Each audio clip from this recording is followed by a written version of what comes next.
Hi, this is Bonnie Cha, Senior Editor at cnet.com, and today we're taking a first look at the RIM BlackBerry Curve 8900 for T-Mobile. This smartphone was first announced at CES 2009 and updates the company's Curve series with a sleeker design and new features. The Curve 8900 is actually the thinnest full QWERTY BlackBerry to date, and I definitely like the sleeker profile. But even more than that, I like that the 8900 has a better construction than previous Curves, which felt a bit plasticky.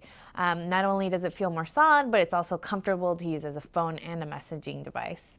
On front here, you have a 2.4-inch display. It's not a touch screen, but it has a better resolution than the BlackBerry Bold, and I was definitely impressed at how sharp and bright everything looked. The Curve 8900 also runs the latest version of the BlackBerry operating system, so you get an updated user interface and more features, which I'll talk about in a little bit.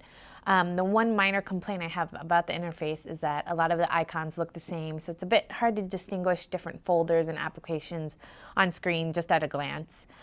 Below the screen, you have standard navigation controls and a full QWERTY keyboard.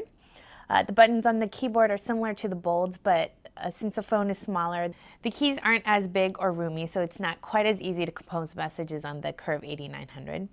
But going back to some of the new features I mentioned earlier, the Curve 8900 provides some improvements over the previous Curves. The smartphone now ships with DataViz Documents to Go suite, so you can view and edit Word, Excel, and PowerPoint documents. You also get a full HTML web browser with page view or column view and zoom in and out functions. There's also an on-screen cursor that you can move in any direction and place on any part of the page where you can click a link. It's nothing compared to the iPhone or the like, but it's a definite improvement from previous versions of the BlackBerry browser. Multimedia is pretty well represented. There's a 3.2 megapixel camera that took pretty decent photos, and it also can handle video recording. The media player can support a variety of music and video formats, and it ships with software that'll help you sync your personal library with the device, including your iTunes library. The 8900 also offers integrated Bluetooth, GPS, and Wi-Fi. You can even make calls over Wi-Fi with T-Mobile's unlimited hotspot calling service.